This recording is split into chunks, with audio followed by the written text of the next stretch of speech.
In America, there are approximately 25 million secret boxes. That's basically what they are. I mean, I guess the official terminology would be a safety deposit box. But these are typically hidden away. These little secret boxes, they're hidden away inside these bank vaults across the United States. And you could say, lots of people go there to hide away their expensive stuff, their watches, jewelry, cash. They just stick them in there and no robber can come get them. Things that they don't feel secure keeping in their homes, they go in the safety deposit box. But a lot of the times, you open these little boxes up because you have a secret. It's like a spouse hiding cash from another spouse. Is it for good reason? We don't know. A family man hiding documents that might include the existence of a second family, that's going in the safety deposit box. He's not going to put that in a shoebox at the bottom of his closet. Usually you never really have the chance to open someone else's secret box because that's the whole point. They're jumping through all of these hoops to make sure it stays secret, unless they're dead. Then it's a whole process. Depending on what state you live in and your will, let's just say if you die under suspicious circumstances, like if you were, let's say, killed in your living room by the little boy that you assaulted, only he's not so little anymore, he's a full-grown man with a knife, then yeah, most likely that safety deposit box is going to be opened under the watchful supervision of authorities and very tense, very awkward bank employees. In Dennis Pegg's safety deposit box, they find a ton of letters. Handwritten letters. None of the letters are particularly insightful. He doesn't spill all of his secrets to confess anything, but the letters are really creepy. First of all, he wrote these letters 10 years before he dies while he's a relatively healthy, slightly middle-aged man. Typically, men of that age are not fully estate planning with handwritten letters to everyone that they deem special in their lives. And the letters themselves are strange. They all contain variations of the phrase, "Pray for me if you can," which if they're reading his letters, he's already dead. And "Forgive me for my faults.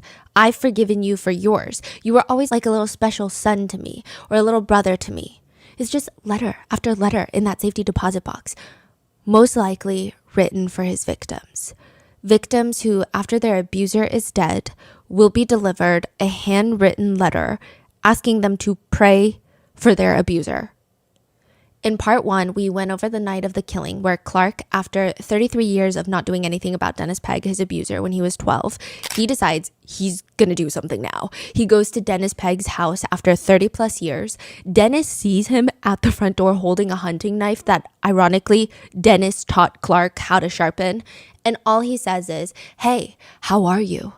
Clark is slashing at him, slitting his throat, stabbing him countless times, and then finally he spits on his bed before walking out. Clark's mom tries to help him get away with murder. She's like, "We gotta go on the run." But he decides he's gonna stay. And that is when the police come for him. They arrest Clark, and now he's going to prison where he's gonna be placed in the cells with the types of people that he hates the most. I mean, one of them that he's already killed. Those are child predators.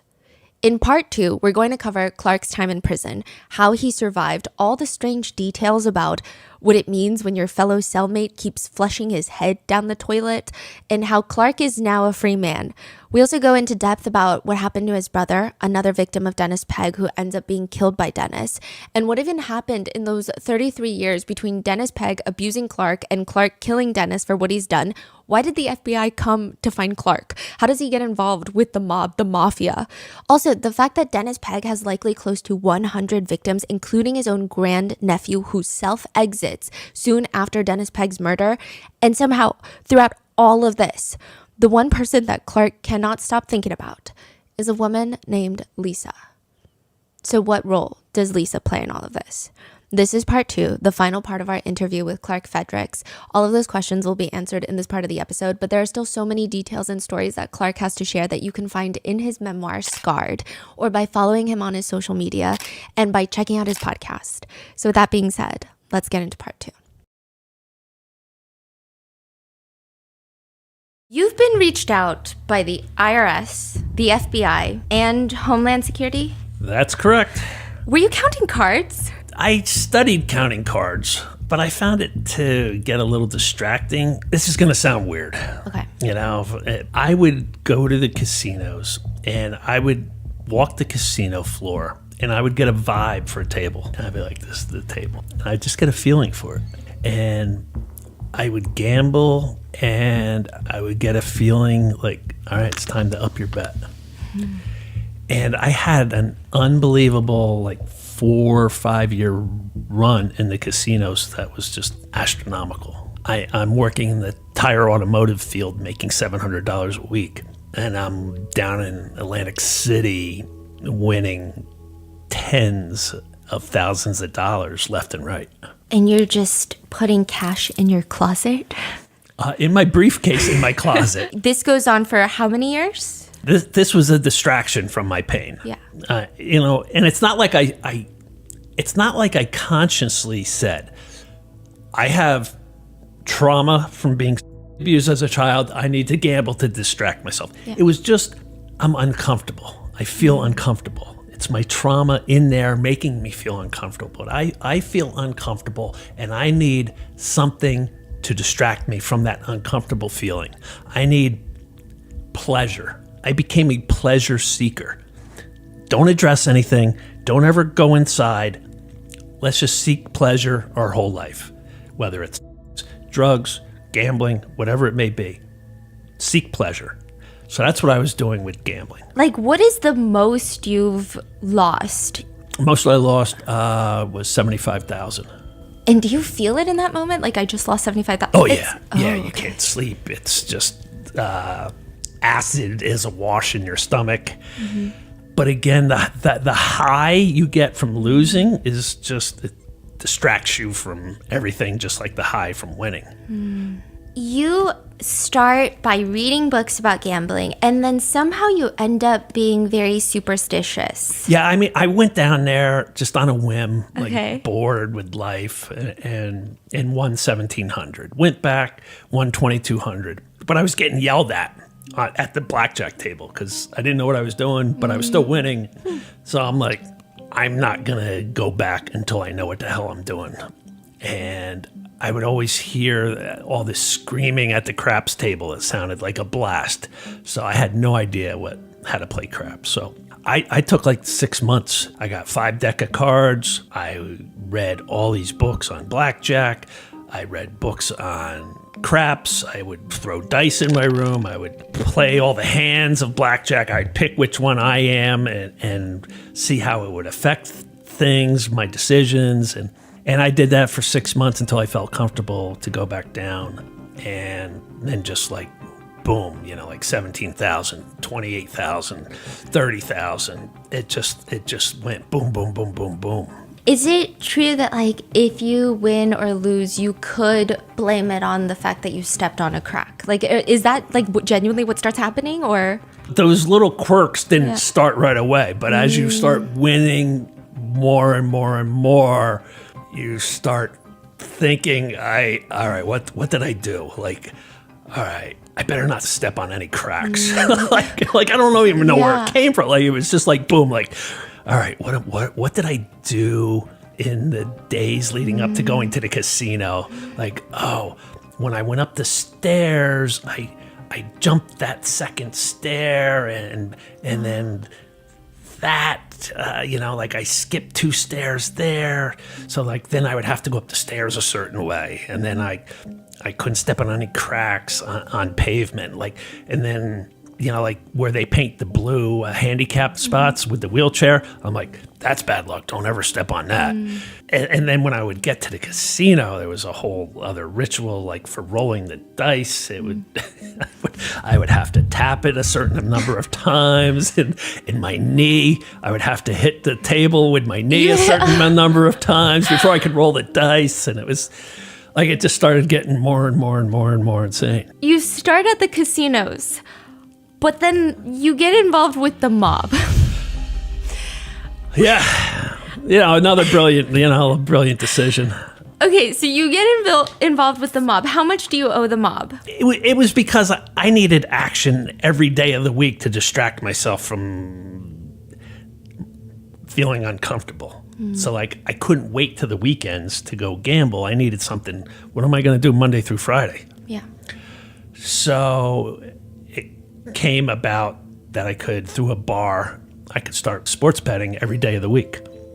And I was given a no limit bet. So like I could bet as much as I wanted, as often as I wanted. In 6 months, I was broke, like lost everything.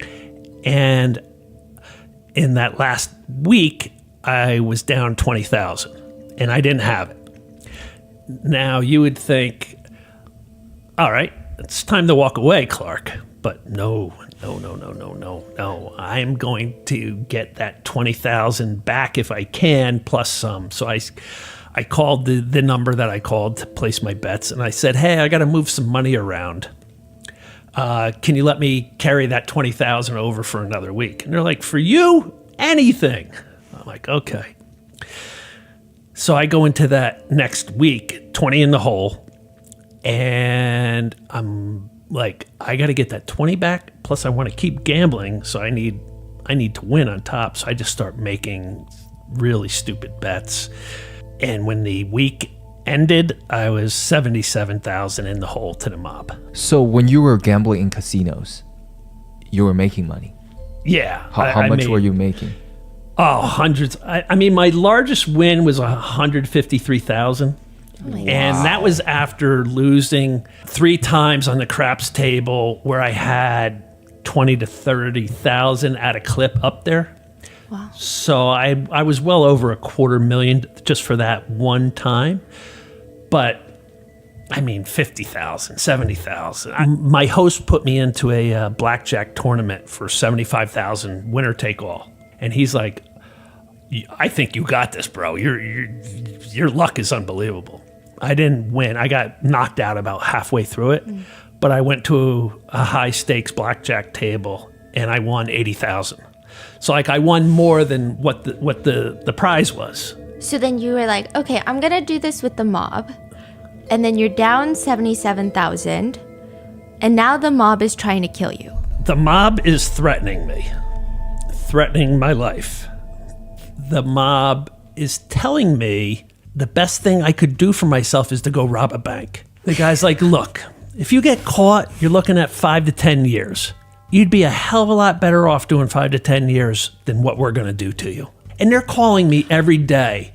And this was like a constant, dude, you got to go rob a bank. Like, what are you waiting on? Go rob a bank. Maybe you'll get away with it. You can give us money and hold us off. You get caught, you go do 5, 10 years. What's the big deal? You know, that was what they were constantly on. Did you ever consider robbing a bank? No. Oh. And then they called my family. Oh. They got my father's phone number. And they said, hey, old man, you want to save your son's life? You better pony up some money for him. I had already gone to my family to warn them. And sure enough, they called my father. Then they called my brother, who I used to be in business with. And they're like, your brother's in a lot of trouble. You have the power to save your brother's life.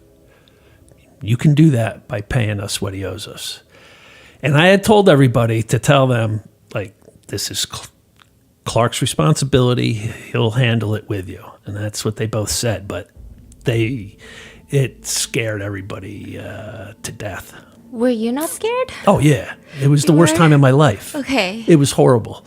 I had a shotgun in my truck, loaded, that I drove around with. I had a baseball bat in my office. I was constantly on edge, like just to leave the house in the morning, I got to go to all the windows of the house and look out in the yard, behind the shed, see if anybody's out there, you know. The same thing, leaving my office, like I've got to like survey everything. I was just hyper vigilant, that's what they call it. And I was hyper vigilant to the max. So the mob is as scary as they're depicted in movies and books. Like, they're intense. Yeah, it was just angry, threatening phone calls almost on a daily basis. And I wasn't trying to like get out of them. I wasn't trying to weasel out. Yeah. But I told them the only way I could make good on this is to set up a payment plan.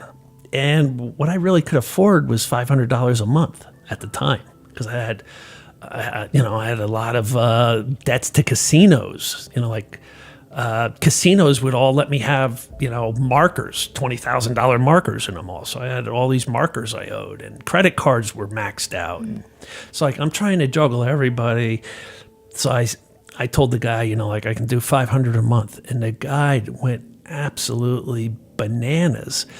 And he's like, $500 a month doesn't even cover the juice on $77,000. Like, you're out of your mind, bro. So it was a horrible time.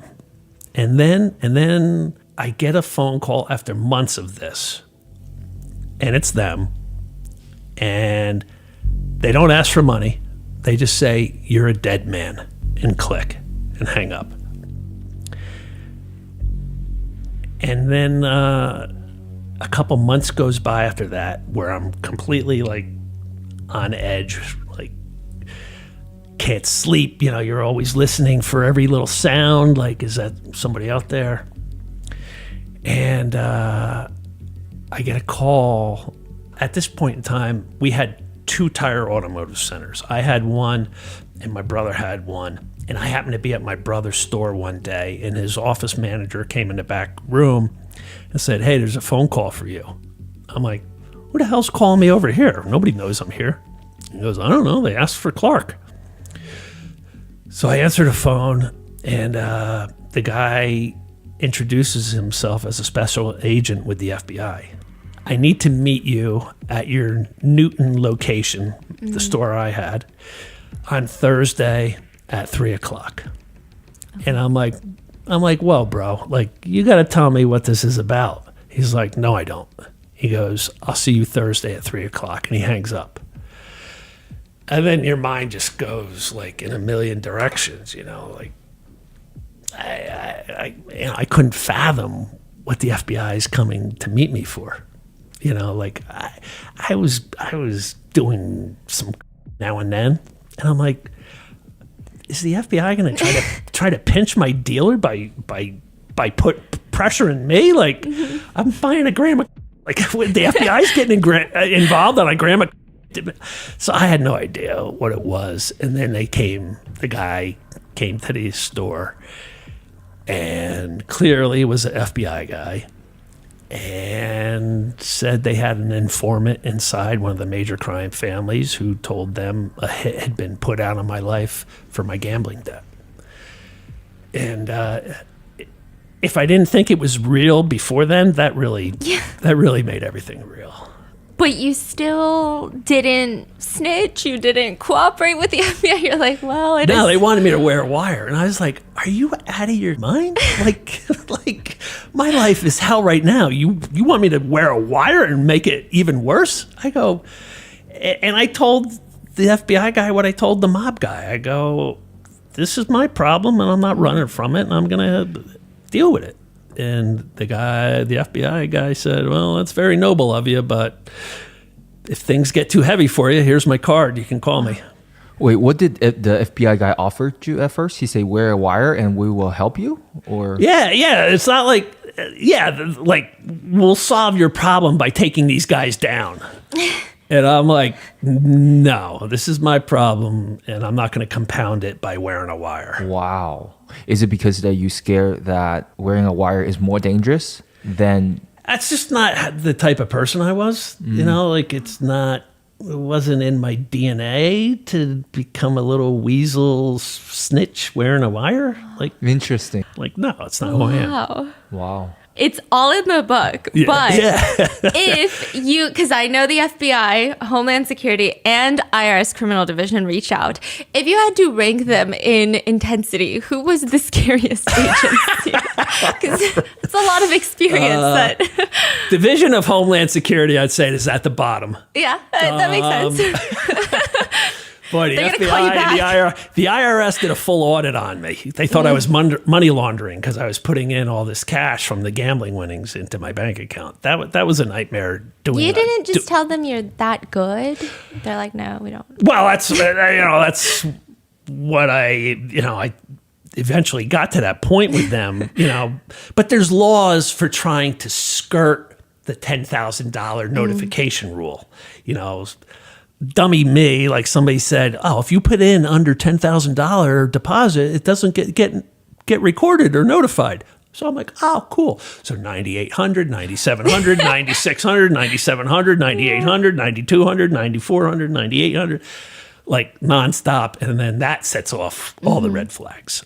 And so, yeah, that was a nightmare too. So IRS or FBI, who's scarier? I think when you're told a hit's been put out on your life and a confidential informant, that's the top of the list. Yeah. That's like in your 30s. But it does seem like after everything that Dennis did, there were signs in your childhood where a lot of psychiatrists later say it seemed like you're crying for help, like trying to get help in a way. Playing with fire, is that one of them? Yeah, I became a little firebug. What is it about fire? Because I see that a lot in a lot of cases. Yeah, I think it has to do with control. And it's an outlet for anger from what happened. So you're just like lighting matches, or are you lighting things on fire? Yeah, I lit our house. We had this screened-in patio bar area out back, and I lit the corner of that on fire. And like guys happened to show up that were going to be painting the house, and like the screened-in porch things on fire, like it had been smoldering overnight and caught on fire when they got there. And we had a huge backyard and raked the leaves into a pile where the swing set was, and you'd swing off into the leaves. Well, I just took a can of gas all over the leaves and set it on fire, and this big fire exploded. And These are big fires. Okay. so yeah, and then another sign of abuse is shoplifting, and I got caught shoplifting, and it's the same thing. It's an outlet for anger and pain. It's a control issue. So those were signs, and I started smoking pot like right after the abuse. 12 years old, started smoking pot, drank heavily in high school, got suspended for coming in drunk, got caught on a class trip to the Jersey Shore, drinking on a bench with two other buddies, and the chaperone teachers come up behind us and like, seriously guys? My principal threatened me that I wouldn't graduate with the class if at the prom he even had the hint of alcohol on my breath. Did you ever feel frustrated that these teachers are saying these things to you, but they don't like recognize what is underneath that behavior? Was there any sort of frustration or anger towards them? No. I'm there was a thing with the essay I wrote, which is unbelievable. I would hope that times have changed, and your audience, in the book, they'll see this essay I wrote, and I put a lot of stuff in there in this essay that was. It just screams, I've been abused, Yeah. Like I need help and I've been abused. And the teacher gave me an A and said, use more paragraphs next time. So like if you see a sudden change in behavior in a younger person, there's a reason why, like shoplifting, fire, weed, drinking, getting suspended, getting detentions, getting caught on class trips, getting threatened by the principal, like writing this essay that screamed, I need help. And I don't know if it was a sign of the times, but it was all right there. And, nobody picked up on it.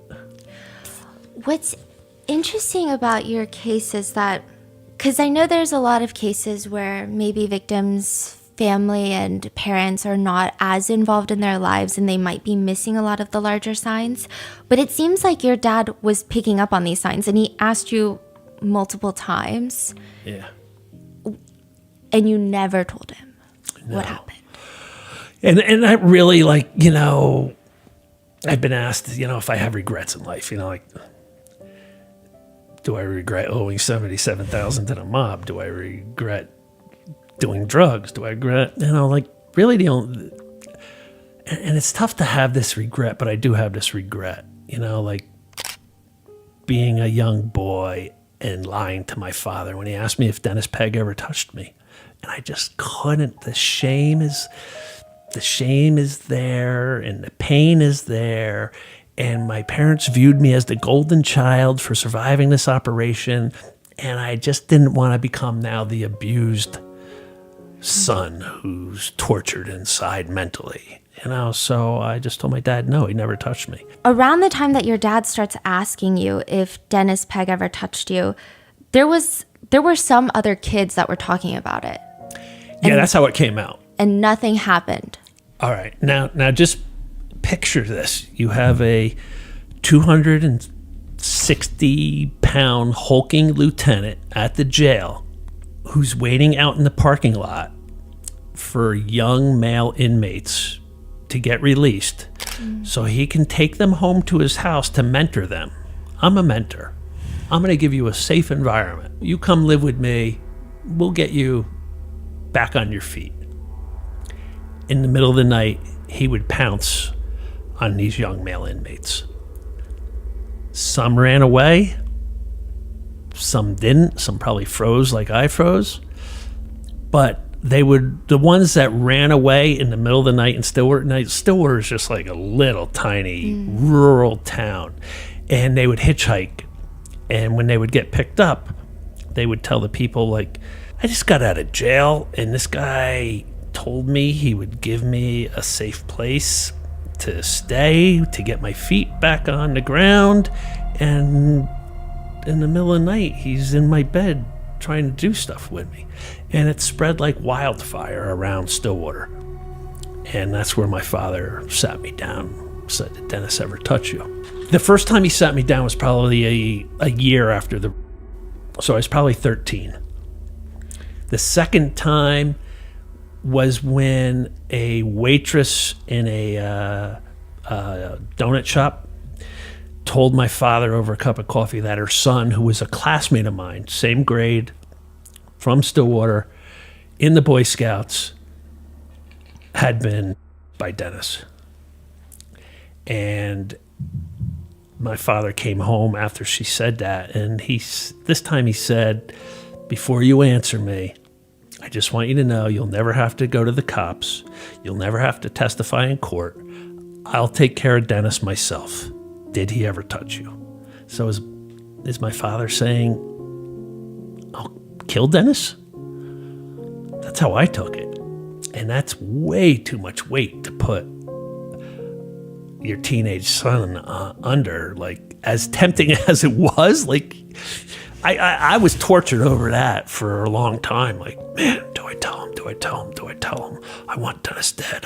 Yeah, Dad could kill him. Dad could kill him. But then what if it goes wrong? What if Dad gets killed in the attack? Then it's my fault for telling him. What if Dad goes to prison for the rest of his life and I'm without a father? That's on me because I told him. So now I can't tell him. No, I can't. And I didn't tell him. Do you think your dad would have?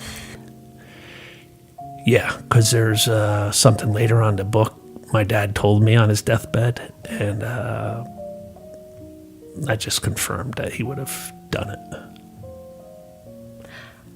How do you feel that it was you that killed Dennis rather than your dad?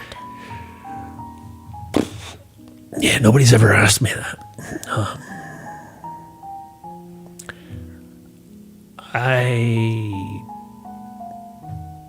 I feel better that it was me instead of my dad. Because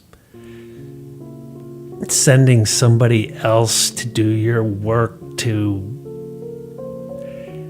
Like, look, if I did it and I was either on a suicide mission, I was either going to commit suicide after, where I was going to do life in prison.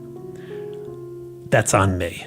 I don't want to be responsible for sending somebody else to do life in prison to get mortally wounded maybe, or to commit suicide after they do it. I don't want that on my shoulders. It seems by all accounts you were a very smart kid and you end up at Northeastern. Yeah. And I never applied myself in high school. Like after the abuse, I just everything was lacking, another sign, but I was really smart and I could do no work, get B's, C's. Somehow I got into Northeastern. They weren't as strict back then as they are now. Like now it's like uber tough to get in, but I got in and I became a excellent student. I graduated cum laude. And there is someone that you meet at Northeastern that's featured in your book? Yeah. I Dennis Pegg did a lot of things that derailed a lot in my life. And one of the things he derailed was me being able to be intimate with a partner. And by intimate, I mean like open, like sex is one thing. Intimacy is a completely different thing. And I met this girl, Lisa, and she was so bubbly and outgoing, and she approached me. I was just studying by myself, and she came over and plopped down, and she was a whirlwind in my life. And she saw signs, though, even back then. Like she would say to me, we would be laying together in bed, and I would have, like, soldiers come back from war and have 1,000-mile stare. I had that stare. And she'd be like, hello. And she'd be like in front of my face, and I'm still just like I wouldn't even acknowledge it. And then she'd hit me, and I'd be like, what? She's like, where are you in your mind right now? Like, you are not present with me. And I'm like, I have no idea what you're talking about. Played it off that she was nuts. The trauma of this abuse was still really fresh and raw, and I would get lost in thought about it. And we had an amazing connection, amazing love between us. I could tell her I loved her, and I did. We had passion, and we dated for 6 years, and she was ready to start our lives together, get married, careers, family, whatever it would entail. And I couldn't do that. Did you ever think about telling her, or no? Why? For a similar reason to my parents. I didn't want to go from the cool, sexy, party animal, fun-loving boyfriend to the wounded, broken wing duckling. So you guys break up. We break up. Do you feel like she was... do you believe in soulmates? Is that a crazy question to ask someone your age? Or is that... Yeah, I do.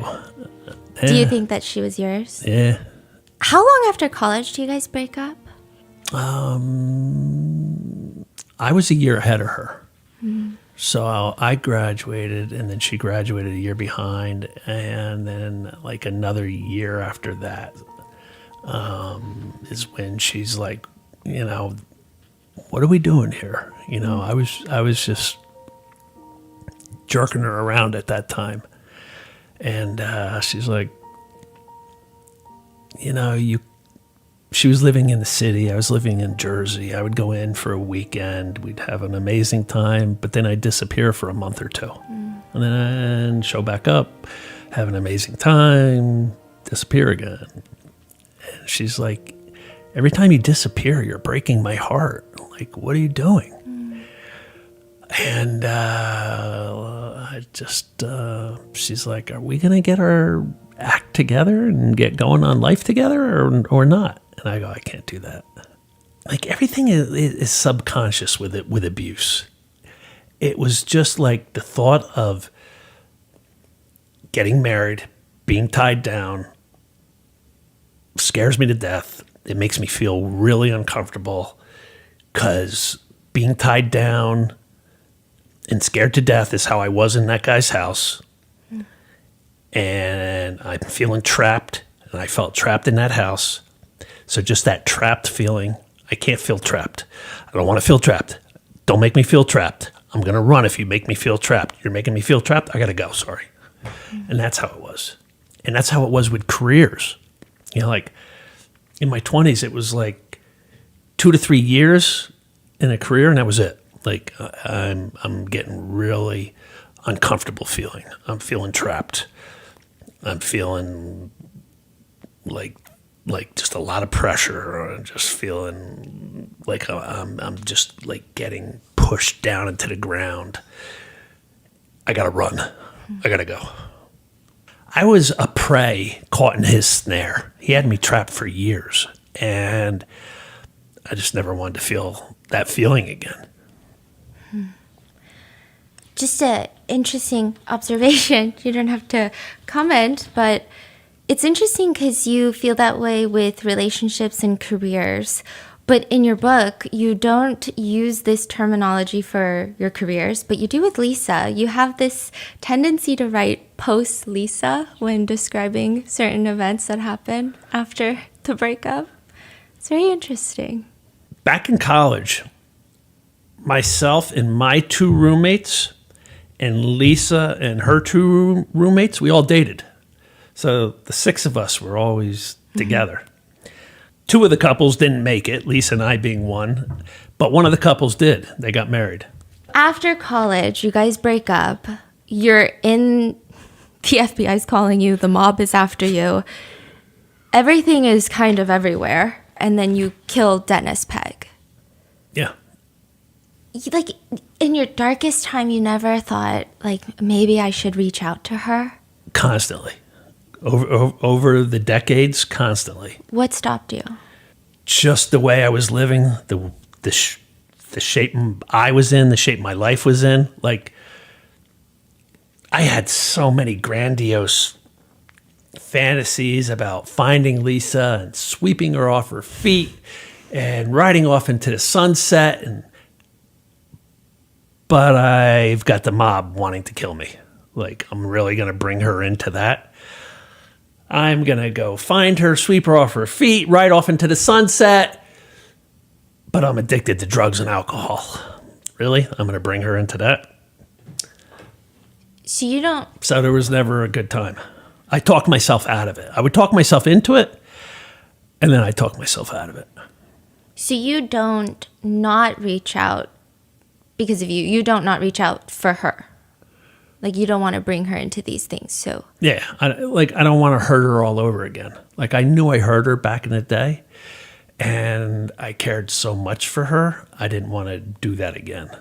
Like, my life, from the abuse to the murder, it was tumultuous, to say the least. Like, I was off wandering in the desert for 30 years, like, just going down one bad path after another. And I couldn't bring her into that.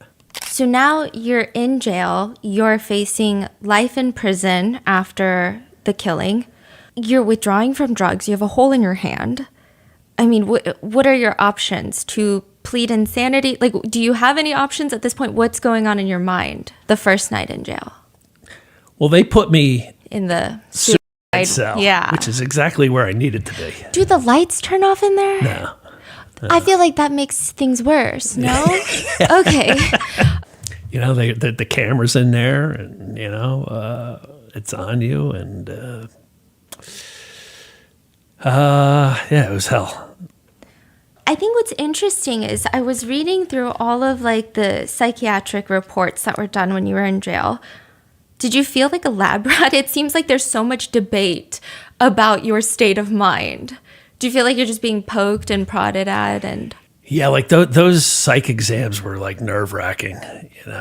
It was because some of the stuff they had you do is just They would show you pictures and try to get you to describe the scenario, the scene. scene. Yeah, It's very and interesting. and then like I had to do the Rorschach test, the ink blots. Yeah. And you got to come up with what it looks like, and it's just oh my god. And I thought like one wrong answer, like they would like. He cannot get out for the rest of his life. Boom. Like I just thought, and the pressure you put yourself under to try to answer things right, that just makes it worse. Because then you're like, oh, it was, and like 500 multiple choice tests.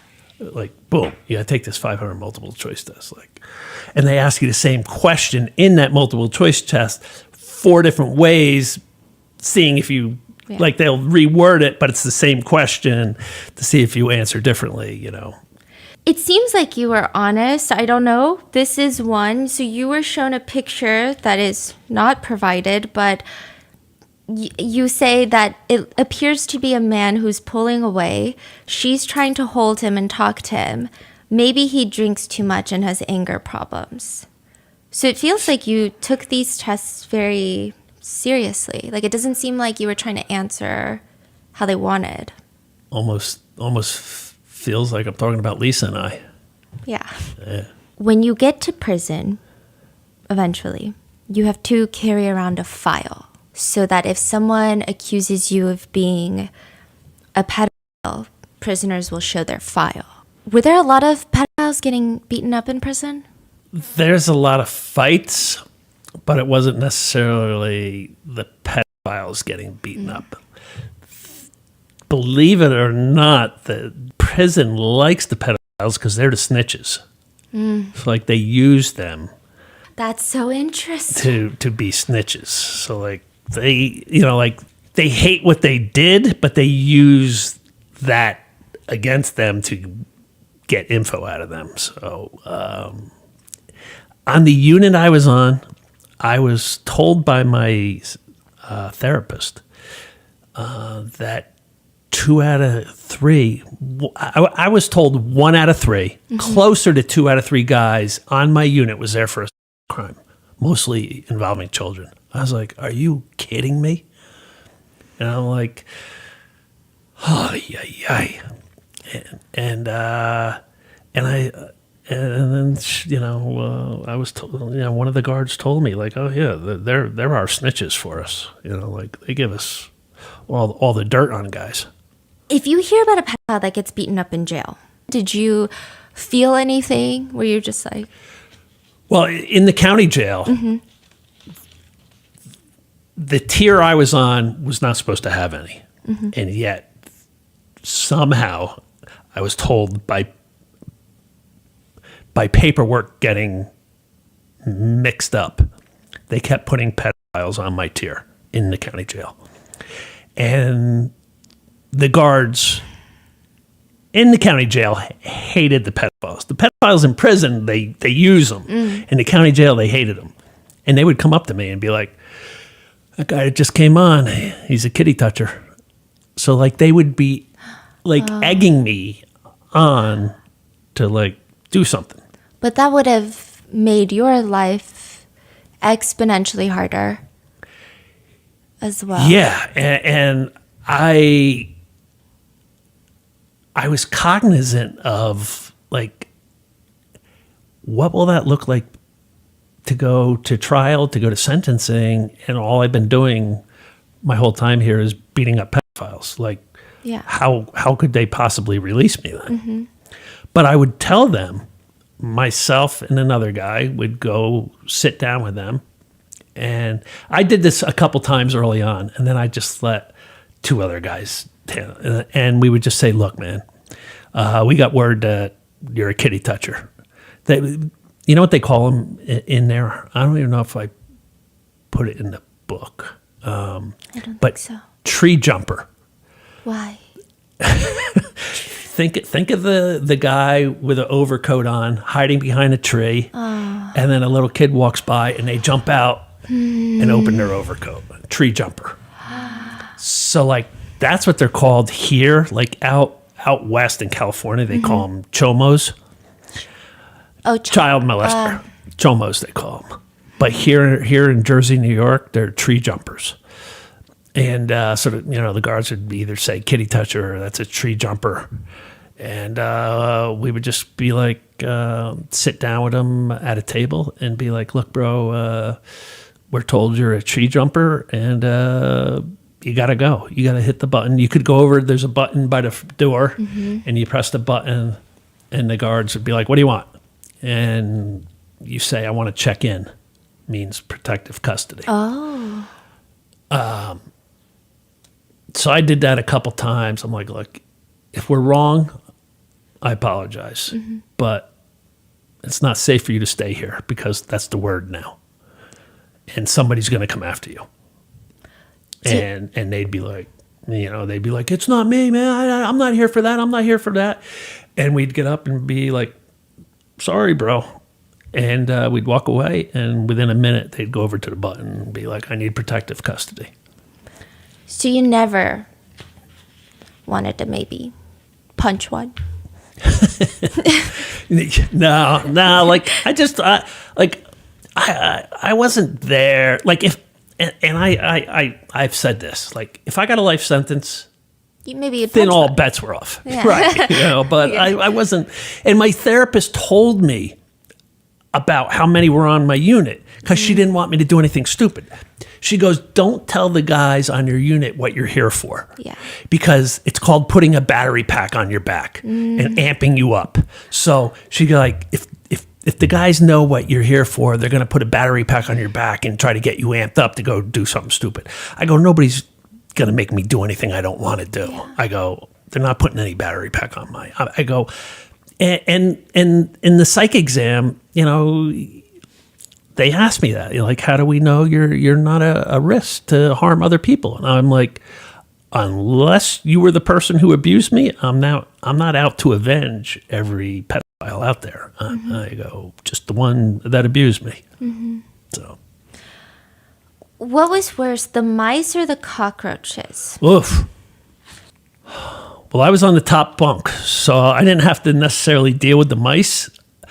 To me, the cockroaches were worse because they would like fall on you and while you're trying to sleep. Wow. Do you want to lay down tonight and have a cockroach fall on you? You scream and you're like, rah!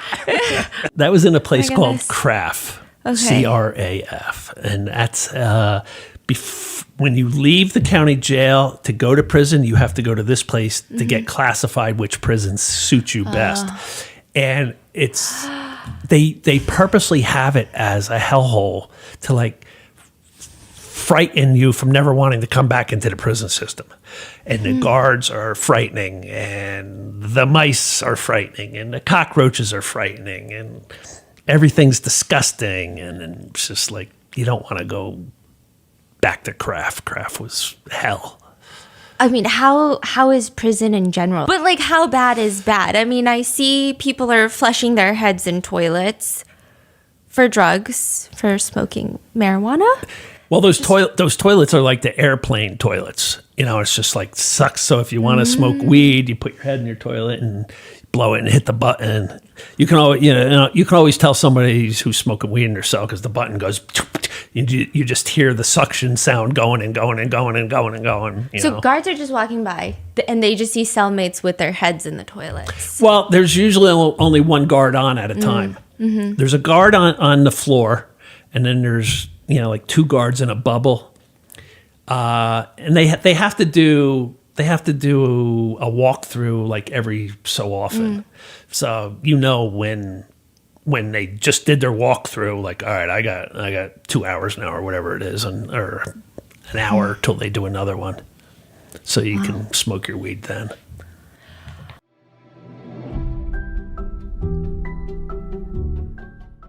warm weather, vacation plans, backyard barbecues, and endless possibilities, good and bad. You know, summer should be your escape from stress, your time to recharge and make memories. But summer can also be the peak season for life-changing accidents. A pool party at your local community pool can end in a nasty slip or with you face to face with wet concrete. I've been there, I've done that. Music festivals, beach outings, sporting events, even pickleball, recreational pickleball can be dangerous. Anywhere people gather to celebrate summer, accidents are waiting to happen. That's where Morgan & Morgan comes in. They have over 1,000 attorneys nationwide to help you get back on your feet and get your summer back on track. They've recovered over $25 billion, billion with a B, for their clients nationwide, and they don't back down when it matters most. One recent client received $29 million after being offered just $500,000. I mean, there's a reason they're America's largest injury law firm. Hiring the wrong firm can be disastrous. Hiring the right firm could substantially increase your settlement. If you've been hurt this summer, you can check out Morgan & Morgan. It's free unless they win. Just click the link in the description below or visit forthepeople.com/rotten. That's FOR thepeople.com/rotten, or click the link in the description below. This is a paid advertisement.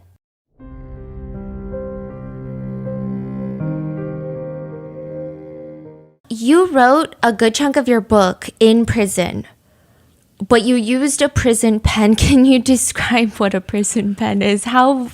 They call them security pens. Okay. And they're these flexible plastic tubes with a little thing of ink in them. It's just, so you can't stab somebody with it. Mm-hmm. You know, like everything in a prison is, can they make a weapon out of this? Are there lots of weapons being made? Yeah.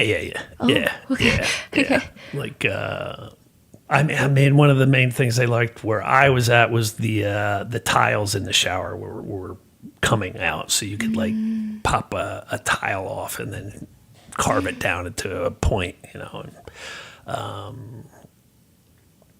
but I didn't see any stabbings. It was just fights. It was fist fights. Were you ever involved in any? No. That's so interesting how you were able to keep to yourself pretty well. Yeah, I didn't have any fights in the county jail, and I had one incident in prison.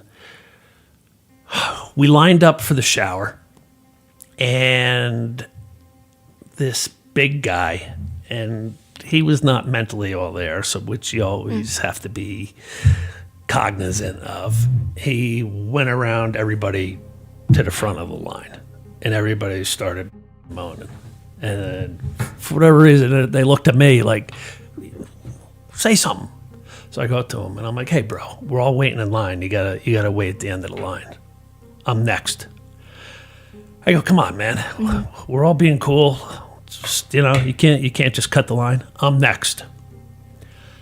So now, do I want to fight and go to the hole over this guy getting in front of the shower? So I just said, whatever, bro. Like it wasn't worth me getting into a fight or going to the hole over a guy cutting in line of the shower who has clearly some form of mental illness. How bad is the hole? Have you been to the hole? Never been in the hole? No. You've heard of the hole? Yeah. Does it seem bad? Yeah. Yeah. That was a dumb question. Yeah, that was fair. Like, I mean, I was in a suicide cell for 4 weeks. That's bad. Really? That's like the Okay. whole. You get nothing. You get no book. You can't get commissary. It's just misery. You don't get out. How long did it actually feel to you? The suicide one. The 4 weeks. Yeah, that was long because the suicide cell was right next to the intake, so people would be coming in like drugged out, off the wall, loud, screaming, wanting to fight the guards. There was women that were wanting to fight the guards, spitting on them. Always commotion. There's other suicide cells there, so you got guys screaming all hours of the night. it's cold, it's freezing at times. It was just miserable. So it did not make you less suicidal. It made you more. Okay. No suicide cells though, but it's very tough to kill yourself in there. So Interesting. I was in the right spot, as miserable as it was, because early on, that's all I could think about. While you're there waiting to figure out what happens, I mean, there's a lot of discourse on whether or not your charge should be dropped to manslaughter. There's a lot of back and forth with the prosecutors. But one of the main things that keeps happening is more victims come forward. Yeah. I mean, is that kind of a weird feeling? Because on one hand, you're happy your legal case is getting stronger. But on the other hand, like, it must be very depressing to know that there's more. Like, more people, more trauma. Or did you feel, in a sense, like maybe we can, in a sense, get through it together? Maybe this is some closure for people. What was that feeling like? Yeah, well, I mean, early on as a kid, you think you're alone. Mm-hmm. You think you're the only one. Later on, my lawyer's like, between the state police, the prosecutor's office, my office, we're taking so many calls about victims. He even said at times it's hard to keep up with. That it hurts, but it also helps your case. Like, it corroborates what you did wasn't just being, drunk looking for a thrill kill, like some idiot said.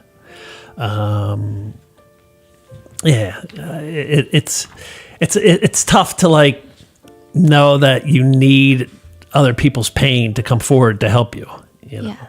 But hopefully it would help them to, like, speak out, because that's the only way you can heal, is to speak out.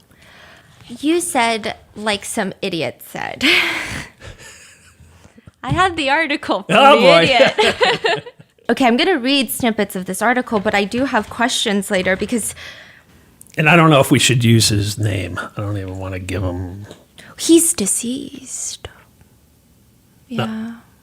Who, the guy who wrote that? Yeah. Ernest is dead. Really? Yeah. I know. We did share a little chuckle over that one. Yeah. Okay, read away. Yeah. Wow, that's unbelievable. I'm not supposed to mourn, am I? Wow, you just blew me away with that. Holy smokes, you guys really did your work. His article is crazy. That? Yeah. And it's a very intense article. And I'm curious to know if you read it while you were in jail, but it reads, Dennis Pegg was the kindest, most considerate, and gentlest man to ever have graced the earth. I did read it. You did read it? Yeah, you get the papers in there. And I didn't read it at the time because I was in the suicide cell when it was written, but it was mailed in to me, and I read it. It is disgusting that certain lowlifes only now are coming out from under a rock to besmirch the stellar reputation of a man who can no longer defend himself. So a victim is a lowlife. Did you have any sort of, like, what was your reaction when you're reading these words? I know it wasn't right away, but... It hurt, like to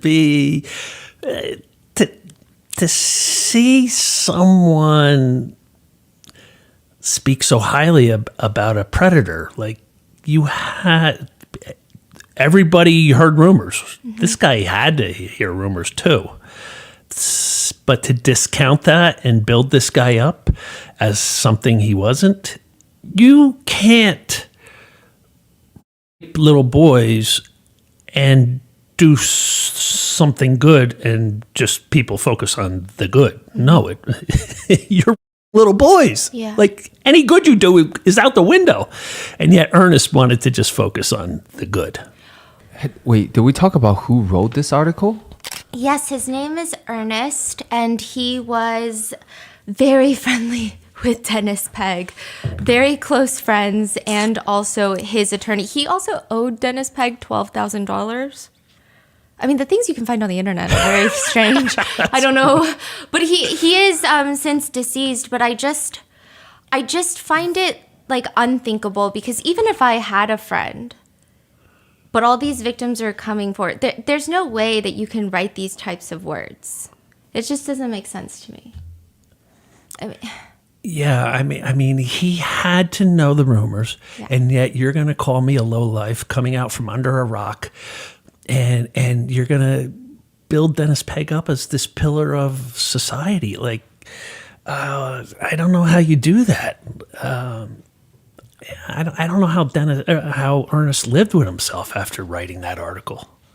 most people, they support you, but are there more Ernests out there? Like, do you see people writing stuff like this about you? Have people said things like this to you?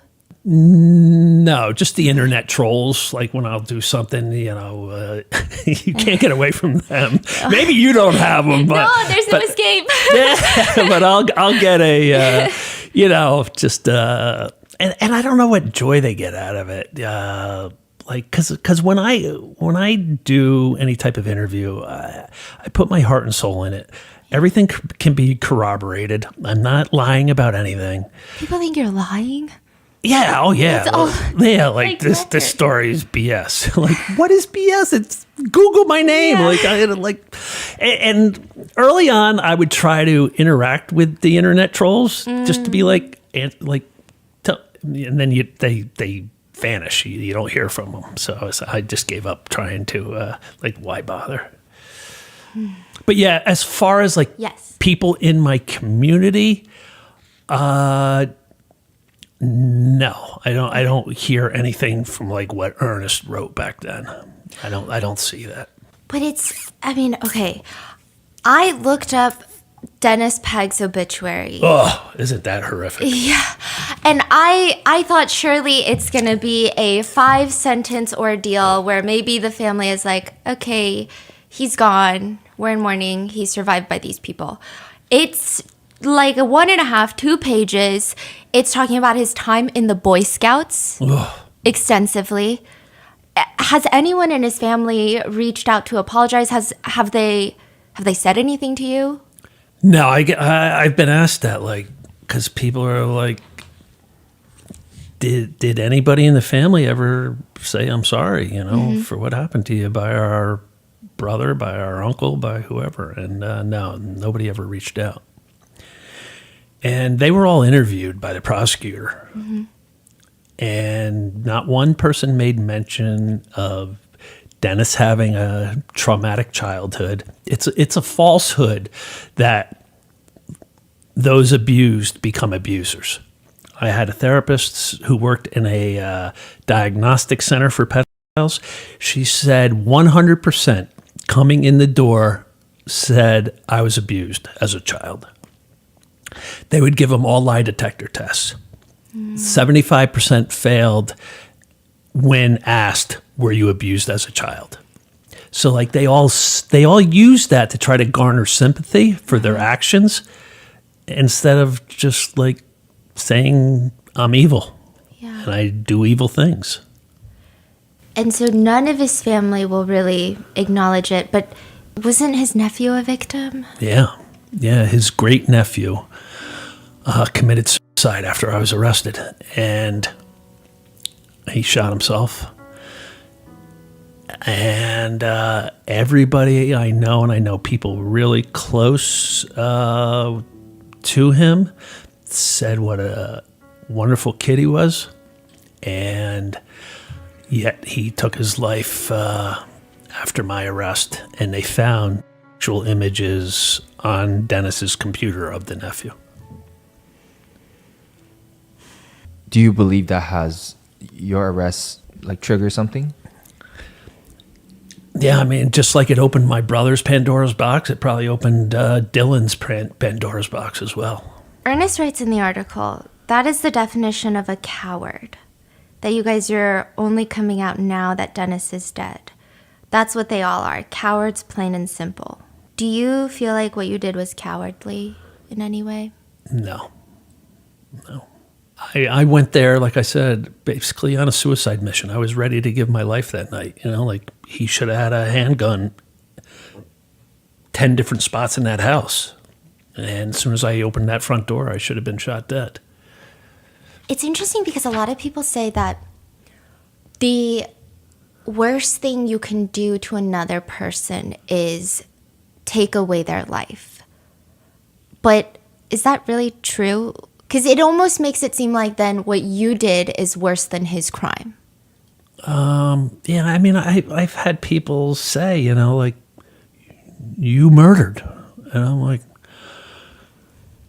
yeah, I did. And that's why I'm in the position I am to advise every other victim to not follow my path. I did things wrong. I led a self-destructive life. I should have healed early on. I should have talked about this early on. And that's one of the main reasons for me being here on your program is because you have a younger demographic, I feel. And that's the age I want to reach so people can hear from me that what I did didn't heal me. It just created more problems, more trauma. I was ready to kill myself. I was ready to do life in prison. And you don't have to forfeit your life because you were abused. You can heal from it. And I'm healing now. And I want people to see that. And I want them to follow my footsteps now versus how I lived earlier. But do you feel like Dennis also killed something in all of his victims? Oh, of course. I had a former lieutenant of a police department who was a professor at Seton Hall, and he equated childhood abuse to soul murder. You murder the soul of that child. Yeah. And I agreed with him 1,000% on that. There is this interesting moment where, okay, well, first of all, your murder charge, first-degree murder charge, is brought down to manslaughter. So at some point, the prosecution, they come around. Is that It how took you- 3 years. I had that first-degree murder hanging over my head for 3 years in the county jail. There is no such thing as a speedy trial when it comes to a murder. And our psych eval from our side got delayed, and it got presented to the prosecutor just before that like a couple months before the 3-year mark. And in that psych evaluation is everything laid out, like the abuse, the murder. It's not like a whodunit anymore. And between all the victims that came forward and then reading that psych evaluation, the prosecutor offered me a plea deal to second-degree manslaughter. And second-degree manslaughter carries 5 to 10 versus 30 to life for first-degree murder. Okay, that is another thing that was so interesting. I feel like a lot of cases that we work on, the psych evaluations from the defense and the prosecution, it's like reading 2 different books from 2 different planets. Yours, we had difficulty being like, wait, this is the prosecution's psych evaluation. They're identical. Yeah, it's amazing. Yeah. And what's really crazy is my defense came out of the prosecutor's psych eval. He came out and said, I feel passion provocation fits Clark perfectly. And he explained why. And passion provocation had never been used 30 plus years after the fact. Passion provocation is the husband comes home and his wife's in bed with the mailman, and he freaks out and kills one of them or both. That's passion provocation. This was being used 30 plus years after the initial abuse. And there's 4 factors to it, and he fit me into all 4 factors in the present day and how it fit. So like their side came up with my defense because we had initially come up with diminished capacity. There is this interesting thing in the book where they do say the problem, though, is that you're a decent human being. And so they say that's the problem, because now with the manslaughter charge, they're saying that you will have trouble living with yourself unless you pay a debt to society. Unless I'm punished. Do you agree with that?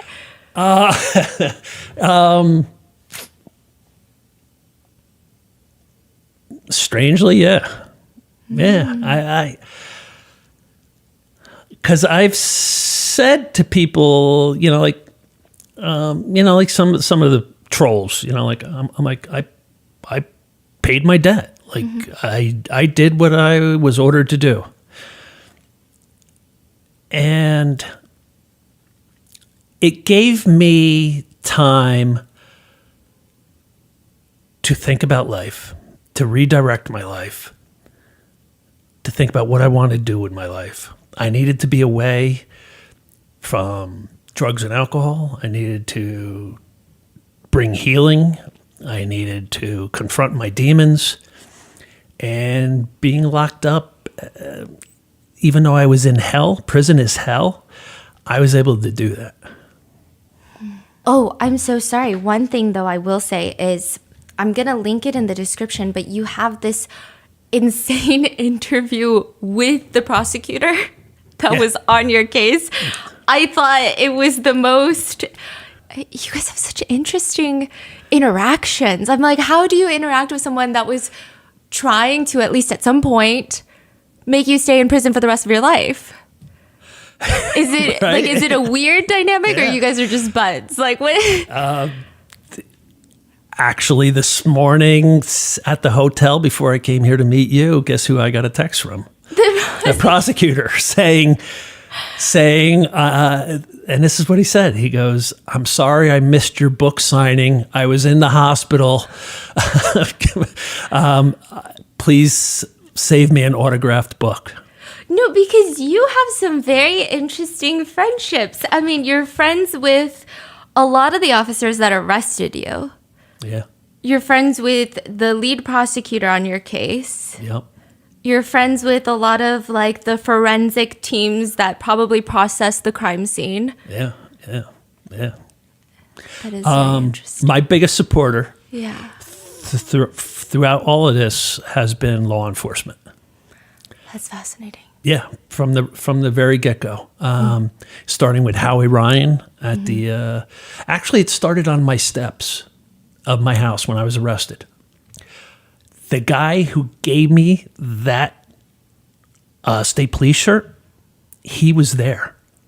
He was supposed to be getting off. He heard my name mentioned, and he told his sergeant, "I know that guy. He's a friend of mine. Let me go to the house in case this goes sideways. I want to be able to talk to Clark." And when I was arrested on my front steps, he came up to me and he said quietly, "Dude, don't say a word." And then it went to Howie Ryan at the state police station. And then in the county jail, I thought because Dennis Pegg worked there, Yeah. because we heard the rumors 30 plus years ago about him waiting outside taking inmates home. Nothing ever happened. I thought for sure he was protected, and I thought for sure I'd get the beating of a lifetime in there. And one by one, guards came into the suicide cell and said,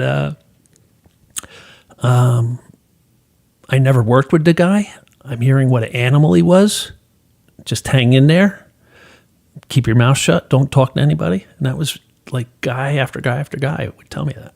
I mean, that's so rare. I mean, you usually see a lot of stories of, I guess, the blue wall of cops protecting cops. So That's what I thought was going to happen. Yeah. Wow. So you walk into the courtroom to give your statement. What is that like? That was torturous. Like I can sit here with you now and talk and people will comment on, a few other podcasts I've done, like, "Oh, I don't know how you can talk so easily about such trauma." Well, you want to see my first speech? Go, look at my courtroom speech on YouTube. It's horrific. I'm shrinking down, trying to make myself so small. I'm just wanting to hide. I can't get words out. I'm like stuttering. I'm breaking down crying, sniveling. I got drunk and naked with one of my close relatives and with Jeff. He said he had taken pictures of them naked.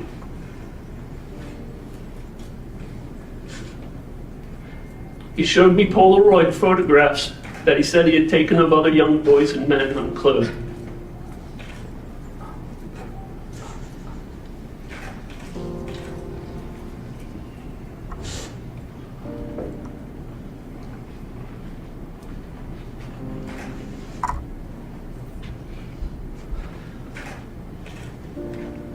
Jeff committed suicide on February 10th, 1983, with a shotgun to his head.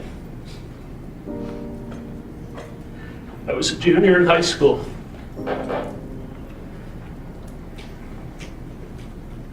My brother Jay and I ran to Jeff's house after his sister Brenda came to our house covered in blood, crying hysterically.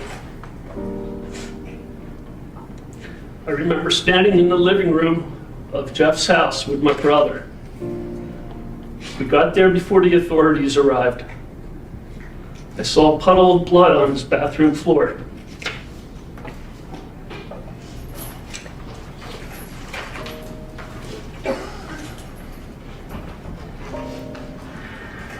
I will always believe that Jeff killed himself as a result of Dennis Pegg's abuse.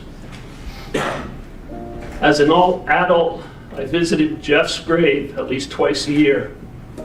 Every Christmas Eve, I went to visit him.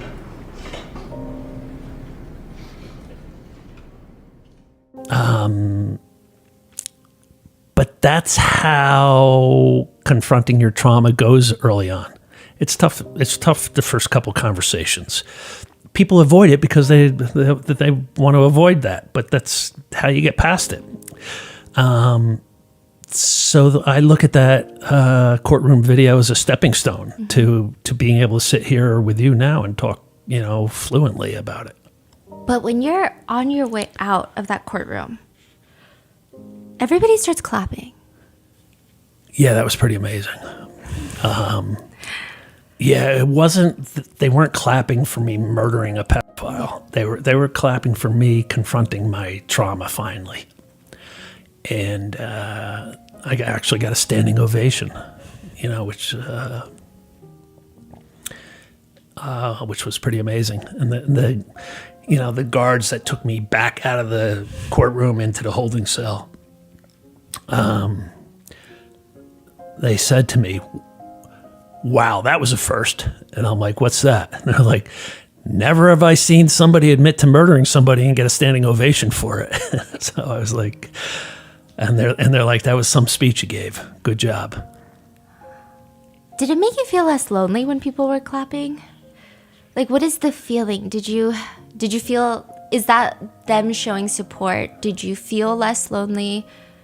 What was the feeling? I think they could all tell how painful it was to get through what I got through.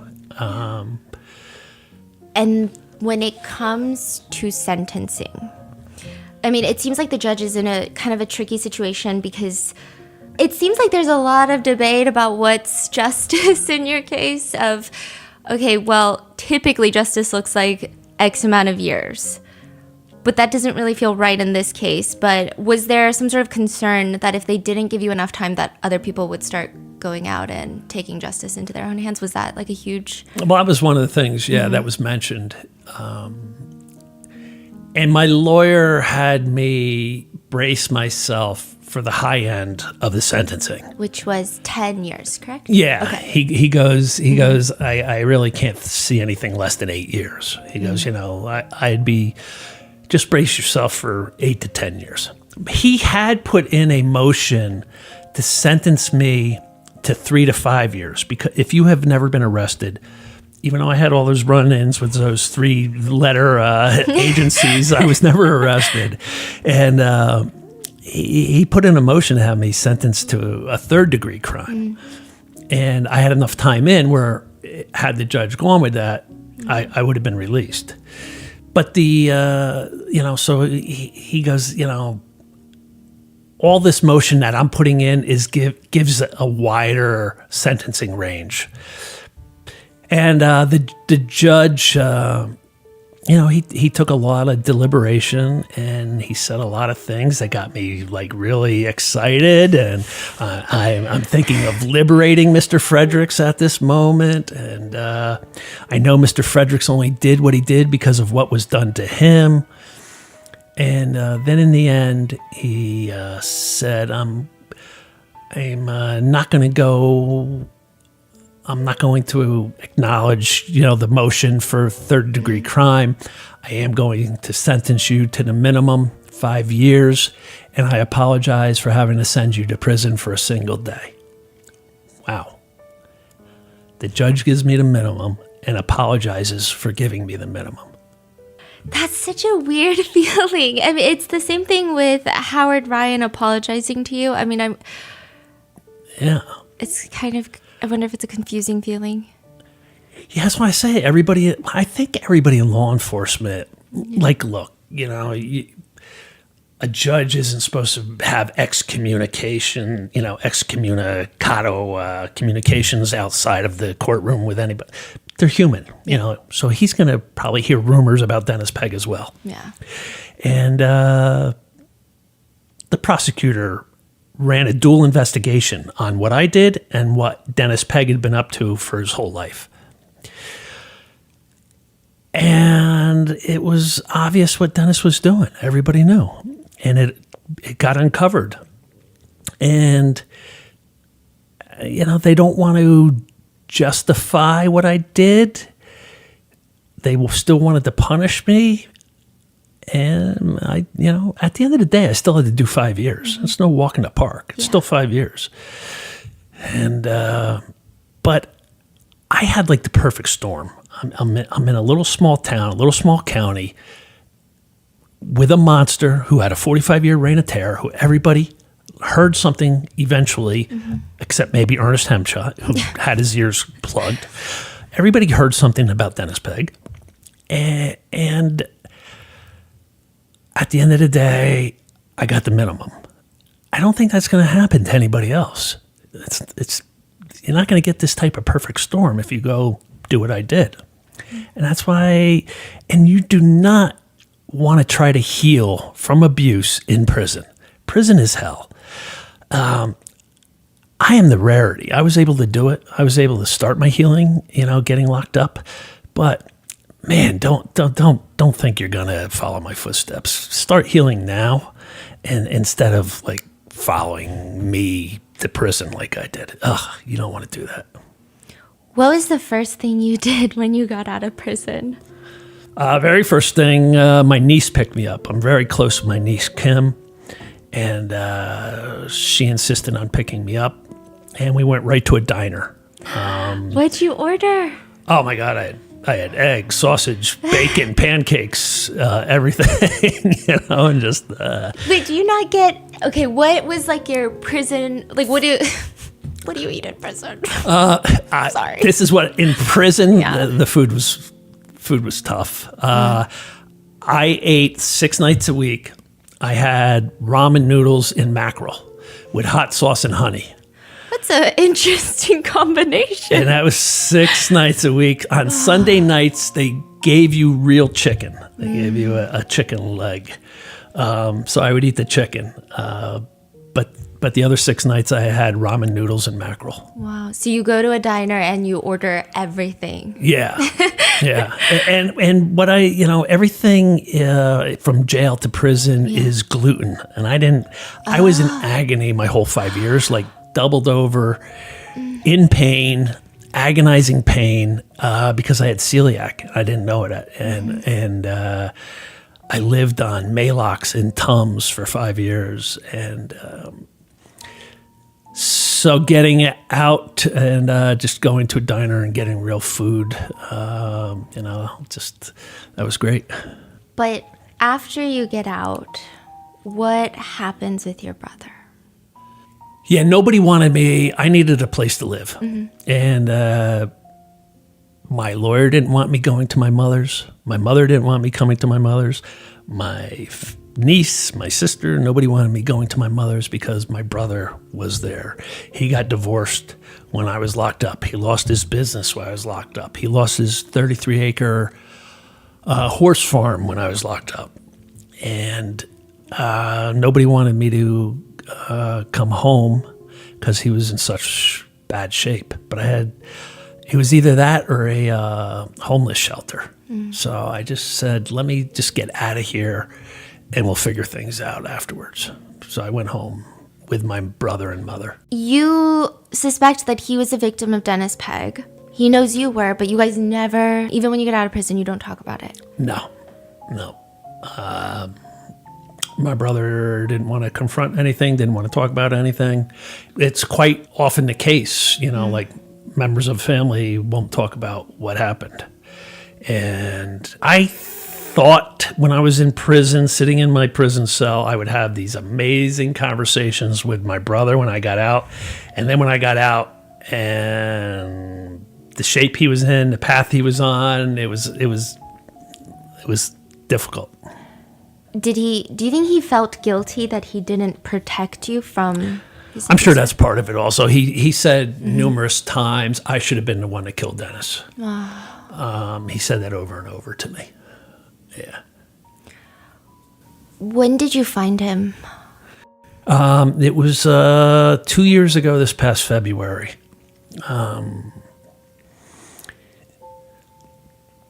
He was spiraling. He had gotten sober for 9 months, but he was like a dry brush ready to catch fire. He wasn't doing anything spiritually, therapy-wise. I finally got him to go to the gym, start working out. So he eventually started drinking again. And even on his last day of life, I went to the gym and I said to the gym owner, was my brother in today? He goes, yeah. He goes, he wasn't feeling that swift, but he was here. I said, okay, that's a good sign. And I went home and his truck was in the driveway. Have you drank? Have you done drugs? Nope. This past June, I celebrated 13 years sober. Wow. Was it hard? The first 2 years were in jail. And therapists will tell you 18 to 30 months it takes for your brain to rewire itself from the pleasure chemicals of drugs and alcohol. And during those first 2 years, here I'm facing life in prison. And I'm saying to myself, I cannot wait to see if I get out from under this life sentence so I can have a glass of red wine and a line of cocaine, because they went perfect together. And I would say that to guys on the tier that I was friends with. I'd be like, man, I can't wait to do a line of coke with a glass of red wine. And then sometime after that second year, it just like a light just like hit me. Like a meteorite came into my being. And I was like, are you out of your mind? Like, you can never go back to that. I can never go back to living like the animal I was. That died that night with Dennis, living that way. And I snapped out of it. That was it. Wow. And no gambling, nothing. No. Instead, it seems like you've been very busy changing laws. Yeah. What happened in New Jersey? What's going on there? There was advocates working for 15 to 20 years to get a new statute of limitations law. What statute of limitations law allows is for victims of sexual abuse to sue their abuser or the organization that harbored their abuser. Mm-hmm. We had the worst law in the country. Our law stated in New Jersey that at age 18, when you officially became an adult, you had 2 years to file a lawsuit. So if you got sexually abused at 8, 10, 12, 15, you're going to come forward at 18 to file a lawsuit? It basically was a dead law. Like nobody's going to do that. So our statistics said that people don't talk about their abuse until age 48 to 52 is the norm. So we championed a law that took the age up to 55. And what was really holding it up is we wanted a 2-year open window where when the law went into effect, a 2-year clock started ticking where anyone, no matter what age, the law went up to 55, but in that 2-year window, you could be 85, 75, 65, and come forward and file a lawsuit. And the Catholic Church were the ones fighting that law. At every hearing, their lawyers were there opposing the law, saying it would bankrupt the Catholic Church. They literally said, your sons and daughters' parochial school will go out of business if this law is passed. I mean, how do people maintain any court decorum and in that situation? I mean, it makes you want to scream in the courtroom. Yeah, it was...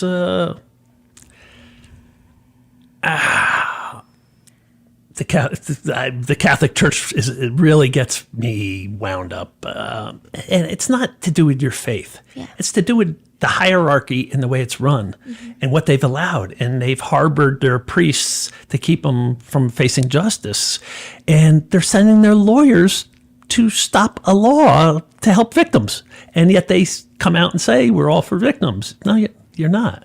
You're not. And so you spearhead that. What is it in New Jersey now? The law, we got it passed Okay. finally, unanimously. I worked for 2 years as an advocate. Oh my goodness. I had a lawyer say, your story's so over the top, maybe you can use it to sway some of the senators that are holding up the law. And that's what we did. We started meeting with senators, and 2 years later, it went up for vote, and it passed unanimously. And we went from the worst law in the country to the strongest law. So, victims have up until age 55 to come forward, so it gives them plenty of time to heal. And that 2-year window did happen. It went into effect. And, it's something like if you told me back when I have a mob hit on me, that I'm going to work as an advocate and change laws, I'd be like, really? Yeah, you think so? I think you're delusional, Steph.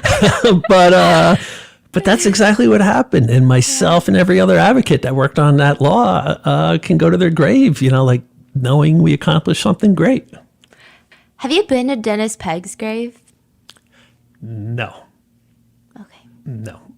I know a couple people who reached out to me and sent me private messages on Facebook saying they visited it. Oh, we had half a mind to go and spit on it. They did something a little worse to it. Oh my God. So Yeah. you're like, they did it. It's Yeah, fine. I don't have to they go. got it covered for all of us. And people, if anybody's just listening and be like, oh, you're talking bad. Yeah. You really did that to somebody.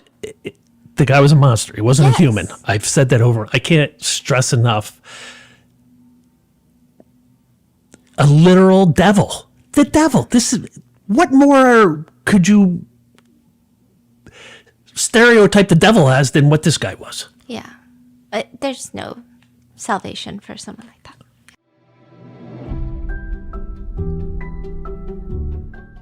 You guys know that we have been huge fans of Shopify ever since we opened Grandpa Mingo Studio to sell his limited edition artwork. But now, and this is a secret between you and me and Shopify, we have a special project in the works. And like Grandpa Mingo Studio, we couldn't have done it without Shopify.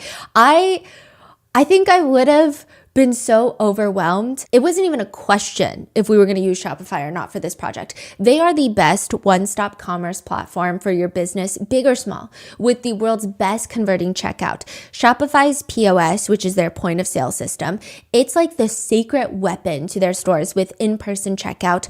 I mean, you can start selling in no time with reliable hardware that's ready to go out of the box. Don't have a permanent store? You can also use it with their wireless POS software. You can easily sell at at pop-ups, farmers markets, art exhibitions, and more. I mean, design fast also with AI, choose a stylish theme, or build completely custom for full control. There is so much that you can do on Shopify, and it makes it so easy because all of these things sound complicated, but not with Shopify. And I have seen so many of you guys starting your own business. I'm telling you, give it a try. Get all the big stuff for your small business right with Shopify. Sign up for your $1 per month trial and start selling today at shopify.com/rotten. Go to shopify.com/rotten. Shopify.com/rotten.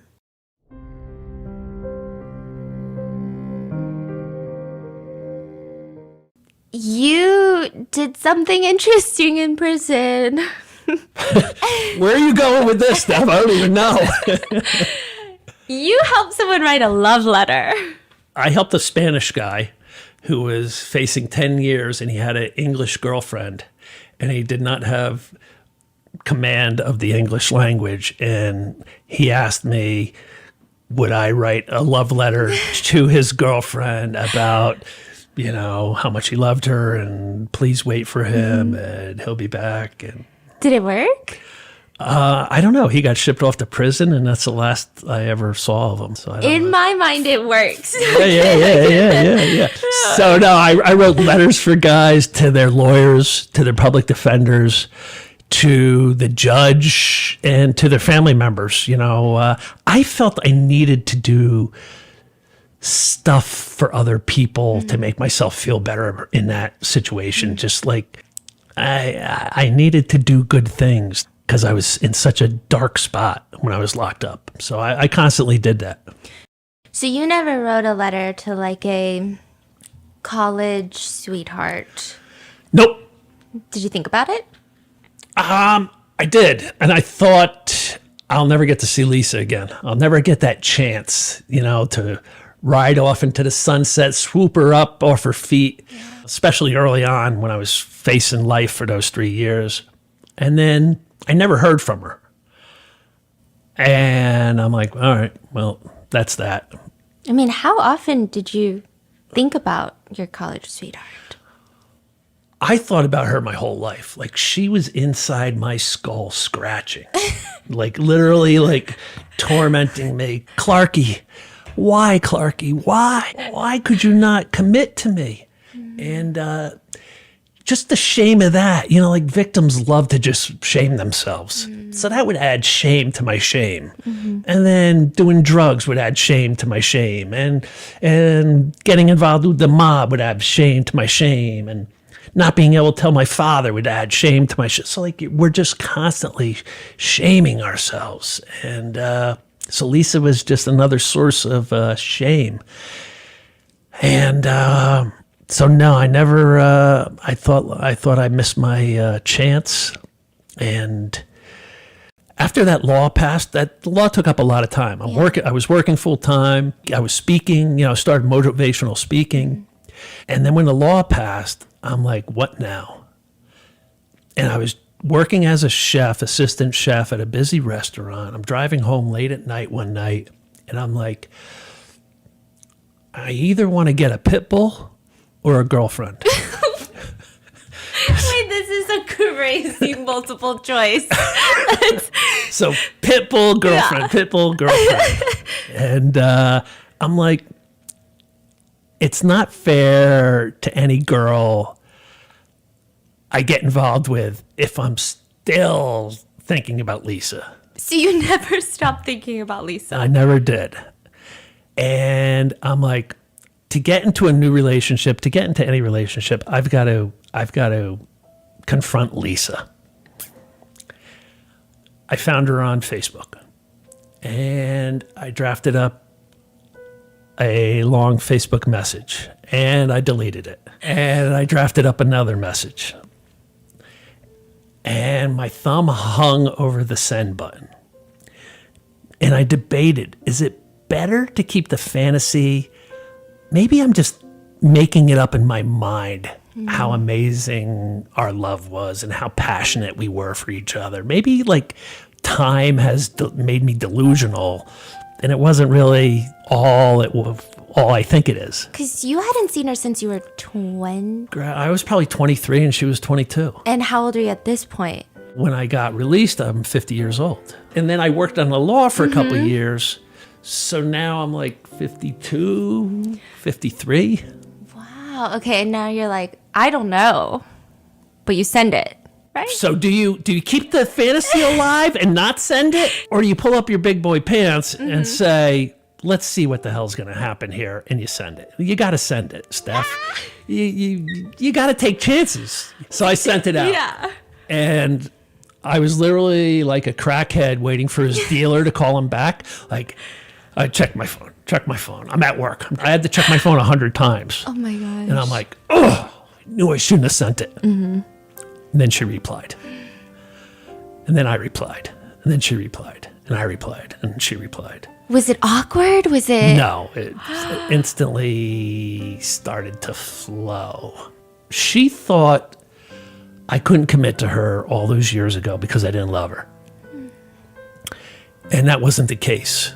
I explained that to her. And I explained it was because of all the pain I was harboring inside, and I just couldn't be intimate with somebody. Yeah. And Has she heard about what happened at all? yeah, like I said, my one roommate and her one roommate ended up married. Oh, yeah. And her roommate reached out to her and filled her in.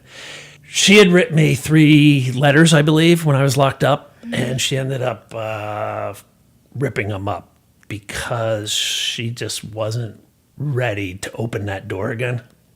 She just couldn't let herself feel vulnerable at that moment. Yeah. Now that I was released, she allowed herself to be vulnerable and opened up. And I said, why don't we meet for coffee? She was in New York. I was in New Jersey. Again, she's still thinking I didn't love her. I'm telling her I did.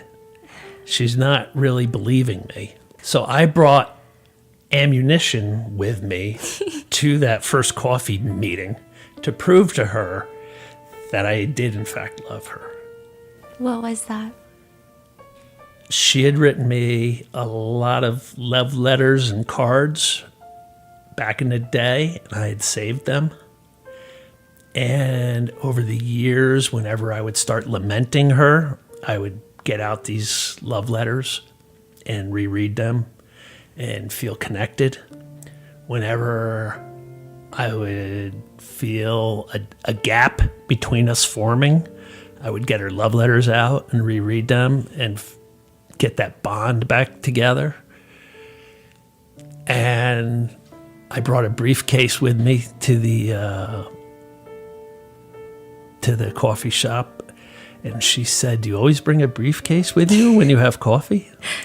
And I said, there's something inside there I want you to see that will show you that I loved you. And I opened it up and I took out all the love letters from when she was 21 years old and 20 years old and 22 years old. And we sat there rereading them, and that sort of sealed the deal. And I told her, this is how I stayed connected with you over those 30 plus years. And you didn't really talk to her during those 30 years. No, You there just was read not these- one word. Nothing between us. You just read these letters. Yeah. Wow. And stayed connected that way with her. Wow. Did it feel weird? I mean, I'm sure you guys look different from when you're 20. Or did it feel like nothing changed? She kept saying to me, we've led 2 totally different lives. We're 2 totally different people. You know, we're not the same we were back then. Yeah. And I'm like, yeah. Just let's go have a coffee. And by the end of that, Hello, Lisa. Okay. Hello, I Stephanie. mean, you have to tell me, what was it like seeing him at that coffee shop and the briefcase? What did you think was in the briefcase?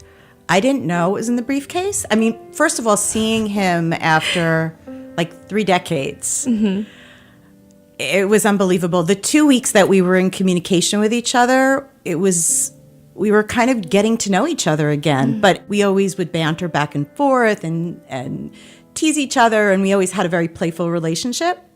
So it was kind of, we got back into that rhythm. Yeah. We actually didn't have a phone conversation until we saw each other. So it was kind of like we hadn't spoken on the phone yet. Oh my goodness. And we met for coffee, and I was so nervous. I remember I was like, okay, I don't want to seem too anxious or too interested or whatever. I didn't know what was going to happen. He had led this crazy life. So there was a part of me that was a little nervous, like, who is this person? Is he the same person I remember from college years? But I just felt this burning desire to explore it and to see him. And I was so impressed with what he was doing with his life, from where he was and where he is now, that day when we were meeting, and all the good things he was doing, helping to change the statute of limitations law in New Jersey, being an advocate, speaking out, getting other people to speak out. I was truly inspired by him. So I said, I have to at least meet him for coffee. Even if we just have a friendship, like, I just felt like this was something I just needed to do at this point in my life. Did you think about him as often as he thought about you? Probably not. Sorry. I mean, I was so busy living my life, you know. I was growing a business. I had children. I was married to somebody else for 20 years.